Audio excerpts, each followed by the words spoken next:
Hello, আমি সৈকত। আমার YouTube চ্যানেলে আপনাদের সকলকে স্বাগতম, ওয়েলকাম। তো যেটা নিয়ে আজকের ভিডিওটা আজকের যে টপিকটা সেটা হচ্ছে বৈচিত্র্যের মধ্যে ঐক্য বা ইউনিটি ইন ডাইভার্সিটি।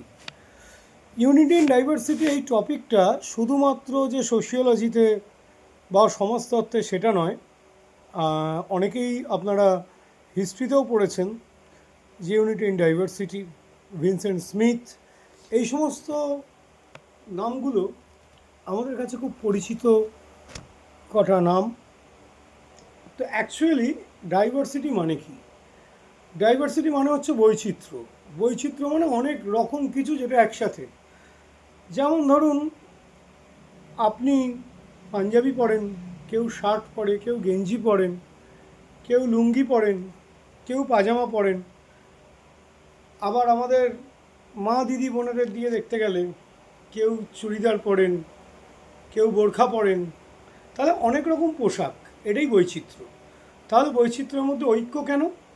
বৈচিত্র্যের মধ্যে ঐক্য এই জন্যই যে এত কিছু, এত রকমের কিছু যেখানে একসাথে রয়েছে, এই ঐক্যটা যেখানে আছে, সেটা আমার দেশ ভারতবর্ষ, এটা বলতে দ্বিধা নেই। এবং যে সমস্ত পর্যটকরা, যেমন মেগাস্থিনিস, হিউয়েনসাং, যারা এখানে পর্যটন করে গিয়ে তারা লিখেছেন তাদের কথা, সেখানেও কিন্তু এই বৈচিত্র্যের মধ্যে ঐক্য অনেকাংশে ফুটে এসছে। এবার বলা যায় যে কি কি ব্যাপারে, এক মিনিট, এবার বলা যায় কি কি ব্যাপারে এই বৈচিত্র্যগুলো দেখা যায়। প্রথমে যদি আমরা ভাষার কথা বলি, লিঙ্গুইস্টিক ডাইভার্সিটি মানে ভাষাগত বৈচিত্র্য। সাধারণভাবে দেখলেই আপনি দেখতে পাবেন আমাদের ভারতবর্ষে বহু মানুষ আছেন যারা হিন্দিতে কথা বলেন, বহু মানুষ আছেন যারা ইংলিশে কথা বলেন, ইংরাজিতে, বহু মানুষ আছেন যারা বাংলা ভাষায় কথা বলেন, বহু মানুষ আছে যারা সাঁওতালি ভাষায় কথা বলেন, অনেকে উর্দু ভাষায় কথা বলেন। তাহলে এতগুলো ভাষা আমার দেশে তো কথা বলে মানুষরা, আমার ভারতবাসীরাই তো কথা বলে, আমার দেশ ভারতবর্ষের অধিবাসীরা। তাহলে এই যে লিঙ্গুইস্টিক ডাইভার্সিটি মানে এতগুলো ভাষাকে একটা দেশের মধ্যে দেখা যায়, আর কোথায় দেখা যায় আমার জানা নেই। বৈচিত্র্যের দিক থেকে আমি কমলেন্দুর স্যারের বই থেকে যদি বলি, 21টা ভাষাকে সংবিধানের তালিকায় আনা হলেও প্রচলিত ভাষার সংখ্যা অনেক বেশি। ভাবুন, 21টা ভাষা, যেটা সংবিধান স্বীকৃত ভাষা, সংবিধানের তালিকায় এই কটা ভাষা রয়েছে। এবং সাম্প্রতিককালে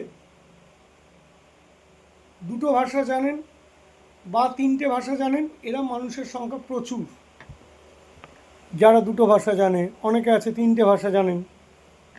এরপর চলে আসছি জাতিগত বৈচিত্র্য। সেটা আপনারা আপনাদের চারপাশ দেখলে যেমন ভাষার দিকে এত রকম বৈচিত্র্য আপনারা দেখতে পান, তেমনই জাতিগত বৈচিত্র্যও কিন্তু প্রচুর সংখ্যায় আপনারা দেখতে পাবেন। যেমন ভারতবর্ষে এই ডেটা তুলে আমি যদি বলি, বইয়ের থেকে ডেটাটা তুলে বলছি এবং কোন বই সেটাও বলে দিচ্ছি, বিষয় সমাজতত্ত্ব, কমলেন্দু। ভারতবর্ষে প্রায় 3,500 জাতির অস্তিত্ব আছে, যেটা ইমাজিন করা যায় না। 3,500 জাতির অস্তিত্ব রয়েছে এবং 16% দেশের 16% মানুষ যারা এসসি মানে তপশিলি জাতিভুক্ত, এবং 7.8%, ডেটাটা হয়তো এখন পাল্টে গেছে কারণ কারেন্ট ডেটা গুগলে পাওয়া যাবে, 16% মানুষ ভারতবর্ষের যারা তপশিলি জাতিভুক্ত, এবং প্রায় 7.8% যারা কিন্তু তপশিলি উপজাতি, যাদের আমরা এসটি বলি, শিডিউল ট্রাইব।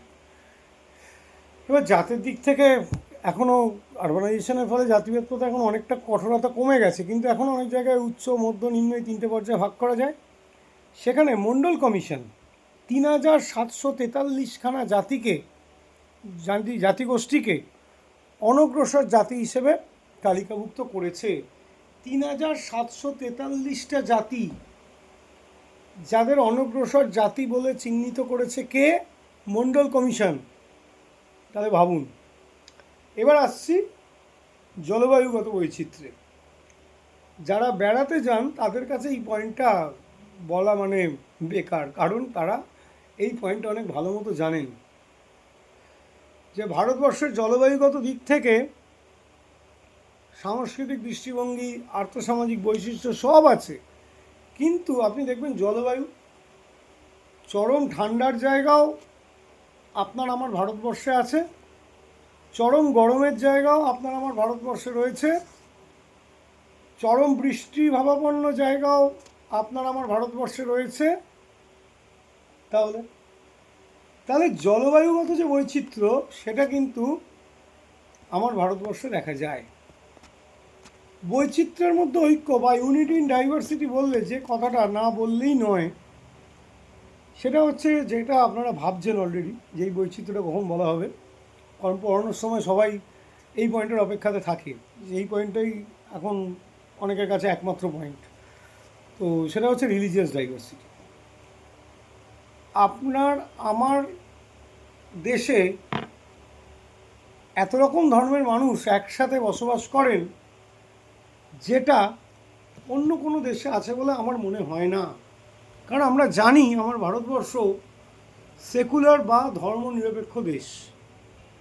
কিছুদিন আগের একটা ভিডিওতে এটা ইতিমধ্যেই আলোচনা হয়েছে যে রাষ্ট্র কোনো ধর্মীয় ব্যাপারে হস্তক্ষেপ করবে না। এবং আমার বহু স্টুডেন্ট আছেন খ্রিশ্চান, বহু স্টুডেন্ট আছে যারা মুসলিম, বহু স্টুডেন্ট আছে যারা হিন্দু, এক ঘরেই পড়তে বসে, একই দেশে তারা থাকে, এটা ঘটনা। ইভেন ধর্ম নিয়ে যদি বলা যায়, আমরা দেখবেন গুড ফ্রাইডেতেও ছুটি পাই, দুর্গা পুজোতেও ছুটি পাই, ঈদেতেও ছুটি পাই, এটা তো সত্যি। আবার গুরু নানকের জন্মদিনেও ছুটি পাই, বুদ্ধ পূর্ণিমাতেও ছুটি পাই। তাহলে ভাবুন, বুদ্ধিস্ট, সেটাও কিন্তু আমার ভারতবর্ষে রয়েছে। ধর্মের দিক থেকে যদি বইয়ের থেকে ডেটা তুলে যদি বলতে পারি, তাহলে হচ্ছে প্রধান ধর্মীয় সম্প্রদায়ের সংখ্যা 8খানা, 8। হিন্দু, মুসলিম, খ্রিস্টান, শিখ, বৌদ্ধ, জৈন, পার্সি, ইহুদি। তাহলে তাদের প্রত্যেকের আচার সংস্কার আলাদা, তাদের প্রত্যেকের ধর্মীয় রীতিনীতি আলাদা, এবং সমস্ত ধর্ম কিন্তু আবার কিছু ভাগে ভাগ হয়েছে। যেমন যদি হিন্দুদের বলি, শৈব, বৈষ্ণব, শাক্ত, স্মার্ত, এদের ভাগ হয়েছে। খ্রিশ্চানদের প্রোটেস্ট্যান্ট, ক্যাথলিক, মুসলিমদের শিয়া, সুন্নি, আবার মহাযান, হিনযান এরা রয়েছে, হীনযান এরা রয়েছে বৌদ্ধ ধর্মে, শ্বেতম্বর, দিগম্বর রয়েছে। তাহলে এতগুলো ভাগ কিন্তু রয়েছে। দিগম্বর মানে বিবস্ত্র, আর শ্বেতাম্বর মানে যারা শ্বেত বস্ত্র পরিহিত। তাহলে ভাবুন, এতগুলো ধর্ম আমার ভারতবর্ষে, আপনার ভারতবর্ষে বসবাস করছে। তাহলে ধর্মের ব্যাপারটা হলো। এছাড়া আপনি যদি দেখেন যে জাতিগোষ্ঠীর পয়েন্টের মধ্যে যে মেনলি এই জাতি আর জাতিগোষ্ঠীর শ্রেণীবিন্যাসের ব্যাপারে সবথেকে শিক্ষিত কাজটা যে করেছেন তার নাম হলেন বিএস গুহ। এই ভারতীয় জনসমষ্টির মধ্যে Negrito, proto Australoid, Mongoloid, Australian, Nordic, এই 6টা জাতিকে উনি চিহ্নিত করেছেন, যার মধ্যে প্রথম 3টি এই উপমহাদেশের প্রাচীন বাসিন্দা বলে জানা গেছে। প্রথম 3টি মানে নেগ্রিটো, প্রোটো অস্ট্রালয়েড আর মঙ্গলয়েড। তাহলে ভাবুন, এই যে এত জাতিগোষ্ঠী, এত ধর্ম, এত ভাষা, পোশাক দিয়ে তো শুরুই করেছি, তাহলে এটাকে বৈচিত্র্যের মধ্যে ঐক্য বলাই যায়। তপশিলি জাতি ভাই বোনেরা, তপশিলি উপজাতির ভাই বোনেরা, অনগ্রসর শ্রেণী মানে ওবিসি। তাহলে এটা বলতেই হয় যে একদিকে যেমন বৈচিত্র্য আছে, তেমনি ভারতবর্ষের বৈচিত্র্যের মধ্যে ঐক্যটাকে সুদৃঢ় করেছে। বৈচিত্র্য তো আছেই, সে তো আপনারা দেখতেই পাচ্ছেন, কিন্তু ভারতবর্ষ যেটা করেছে সেটা হচ্ছে বৈচিত্র্যের মধ্যে ঐক্যটা। স্বাধীনতাকালে দেখুন, আমি নামই বলছি, অধ্যাপক অমর্ত্য সেন, তিনি মনে করেন স্বাধীনতাকালে যে সীমাহীন ঐক্যের কথা বলা হয়েছে সেটা সরলতা দোষে দুষ্ট। বীণা দাস মনে করেন ভারতবর্ষের ঐক্যের তুলনায় বৈচিত্র্যপূর্ণ উপাদানগুলো অনেক বেশি পরিমাণে প্রাধান্য পেয়েছে। এটাই হলো আজকের ভিডিওর টপিক, বৈচিত্র্যের মধ্যে ঐক্য। খুব বেশি বড় করা যাবে না ভিডিওটা, কারণ তাহলে অনেকটা সময়ও খাবে, নেটও খাবে, আর লোকেদের শোনার আগ্রহ থাকবে না। এটা অনেকে বলেছে যে খুব বেশি বড় ভিডিও করো না। তো অবশ্যই আপনারা জানাবেন ভিডিওটা কেমন হলো, এবং আরও কীভাবে চ্যানেলটাকে ডেভেলপ করা যায় অবশ্যই জানাবেন। সাবস্ক্রাইব করে রাখবেন, লাইক করবেন ভালো লাগলে, আর কমেন্ট করবেন অবশ্যই, যেটা সঠিক। খারাপ লাগলে সেটাও কমেন্টে স্পষ্ট জানাবেন যে এই জায়গাটা ভালো লাগলো না, এটা উচিত হলো না, আমাকে স্পষ্ট জানাবেন। থ্যাংক ইউ, গুড নাইট, শুভরাত্রি।